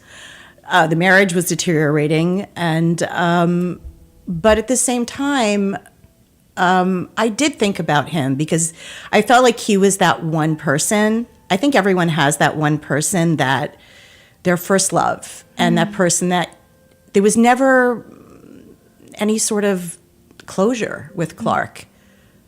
When the relationship ended, I still loved him, and I didn't understand why we didn't work. And the connection was definitely unlike any other connection I'd had, even, you know, my marriage. So I just felt like I had to do it. I just didn't want to spend my life regretting not seeing him, not talking to him. So Stephanie read the book and was telling me about how Clark was saying that you're this force of nature when Like a you guys storm. Tornado. Yes. The first time you guys met, it was in the library, and then you just plopped down and Right. yapping. It was the L Center, which was the student center at Northeastern. So can you tell us your point of view? So when I walked in, I mean, first of all, I was a freshman, he was a sophomore. And I grew up in a house. I'm one of three girls. I was the middle daughter, and I was more of the rebellious person. And my parents were like just always, I had all these rules, you know, that I had to follow. And when I went away to college, it was like, I felt like I was just being let out of a cage. You know, my parents were very strict. So I just felt like when I was in college, and that was actually, I met Clark, I think it was the first semester that I was there. So it was the fall. And I just felt free. And I just walked into the L Center, and I saw this young guy sitting, and he looked so lonely because he was sitting at there was like a round table and 4 chairs, and he was like alone, except he was in one chair and there were 3 empty chairs. And I was like, all right, maybe I'll just sit down and say hello. And I just did. And he looked at me, and like, his blue eyes just captivated me immediately. But he was really quiet. And I was like, blah, blah, blah, blah, blah, blah, blah, just talking all about myself. And I don't think he really knew what to say. And I don't know if he'd ever met anyone quite like me. So, from his little town of Stillwater. So, yeah, I just kind of talked, and then I finally paused and said, and do you ever talk? And then he did. This is so funny because in his book he writes that he was just trying to focus on schoolwork, and Yeah. he says like, no, he looked lonely, so I needed to. I felt like I needed to just talk to him, and yeah. And that was our first meeting, you know, and it was intense right from the start. I feel like he invited me to a party he was having that weekend at his apartment, And I got there and I was just looking for him, and we shared our first kiss that night. Oh my God. I was 18 actually when we met. So it was a very long time ago. Mm-hmm. And Northeastern was a co-op program. So we were kind of coming and going. There were not cell phones at the time. So just connecting and reconnecting with different semesters, was interesting. But we always seemed to find each other. So Do you guys still have the same dynamic where you're the one that's like talking his ear off, or he's now the talker? I don't know if you can sense from the interview. No, I absolutely love talking to him. When we reconnected, it was like getting to know him all over again. But he was a different person now. This was 6 years ago, but he was a different person than when I knew him back in college. I mean, he was a free person, free from prison and also free from, his secrets. Yeah. And he had healed and he was evolved. And it was like our relationship was a million times better because we were both in a different place in our lives. And the timing was right for both of us. You guys have a very interesting energy. I've never experienced this before, where you meet a couple and you feel like you are the side character in a romance novel. And you're like, oh, I'm just a side character. It's actually not my main love story. Like, you guys have such fascinating, and you're getting shy. Are you guys getting shy? You guys are so fascinating. I'm watching smile from ear to ear. He's smiling more than you. I think it's because I feel like we have maybe a similar dynamic where we call it yapping. Yeah. So I yap to him, not with him. Yeah. When the cops came to arrest you, they searched your room and they found your love letters. Yeah. Well, when they Yeah. come to your house, they like trash it. They dumped every drawer out, tore the bedding apart, the closet, everything was out. I had 2 cedar cabinet desks and, just everything is dumped out. And my mother went to like try to put everything back together in this room. And she came across letters addressed from Lisa and saw the postmark from 1989, 1990, 1991, and she said, what has Clark held on to these for so long? These have to be as valuable as gold to him. So I got to put these in a safe place. So my mother went through my mess, scooped up my love letters and held them for me until I got released. And then she's like, I found these straightening out your room. Why have you kept all these letters? And I'm like, that's how I stayed connected with Lisa, Mom, over the years. Do you think your mom knew all along? Yeah, I would tell my mom. I would cry to my mom. Not every year, or maybe it would, maybe after the mob threatening my life and having the FBI come say there's a hit put on you. Maybe I sat with my mom then and said, like, man, I've really allowed life to get away from me. I wish I had never lost Lisa, and cried with her over that. But her and I had talks over the years about Lisa. When Lisa would come and visit, she would get up early and go sit on my parents' bed as they're both still in bed, my father and mother, and have these long talks as they're still lying in bed. And they just loved her.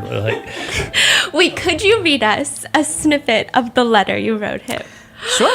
Have you read this since? Oh when my was gosh. the last time? When he first showed me the letters and I started to read them in the coffee shop. Oh my goodness. I started hysterically laughing because reading a letter that you wrote 30 years ago at that point in your life where you're just all hormones, you're like 18, 19, just discovering love. So this letter she got for me, it says, for yesterday's memories, today's love, and tomorrow's dreams, I love you. Do we know what parts you can read? So, yeah. Oh, boy. So this was written July 16th, 1989. Oh my god. Yeah. And yeah, I mean, when he had these letters, I realized that this is true. You just never could believe someone would be thinking about you for 30 years. But when they take your letters out of a briefcase and show them to you, you're like, they really were thinking about me all this time. Like, no one holds on to letters for 30 years unless that person really meant something incredibly deep to them. So it made it real for me, seeing the letters. So, all right, here we go. Dearest Clark, we've shared so many memories together, both good and not so good ones. I like to remember the good ones because they're the ones that stick out in my mind. The time that we drank wine at Ed Burke's was an early memory, but one that for some reason always sticks out in my mind. The next sentence we'll skip. I don't want to know what happened at Ed Burke's. I think knowing that you would go to all lengths to satisfy me really intrigued me. All right, that's as risque as we're getting. I often think about the quiet times we've spent together, just staring into each other's eyes across a dinner table when we were out, or when we were in bed together holding each other. I see something so caring and wonderful about the way you look at me that somehow makes me shake. During times like that, nothing needs to be said because I know what you're saying to me with your eyes. Those romantic times were great, but the wild and crazy times were great as well. Skip the next sentence. Oh my gosh. Where am I up to? All. You guys are getting lost in the non-sentences. All of these times that we've shared have become cherished thoughts that are embedded in my head and my heart. I don't exactly know at what point I actually fell in love with you. I just know that at this point, each day I spend without you is a torment. Every time I get off the phone with you, I feel alone again. I get through each day with the thought that one day soon we will be together and I won't have to ever feel lonely again. Those are my dreams for our tomorrow. I miss you so much right now that I hurt. I need you, Lisa. So, yeah, so imagine reading that letter 30 years later and feeling all those emotions that you felt. Yeah. It was incredible, and it's still incredible. And you kept those letters in pristine condition. In their envelopes. Yeah. But this is how we communicated, because we didn't have cell phones. So I wrote him lots of letters, and he kept them all. So what do you guys do now for fun together? What we really cherish is Sundays and Monday mornings we have together to have coffee. It's our time together. We just love having coffee together. We just like to explore different places to walk. And we take our walks and we cook together, which we love to do. Clark's an incredible cook. We like listening to podcasts.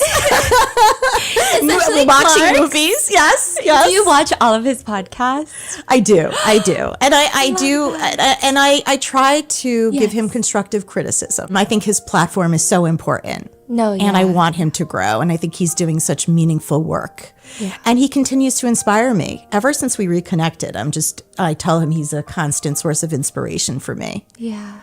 Lisa made the comment one time, it doesn't matter what we do as long as we're together.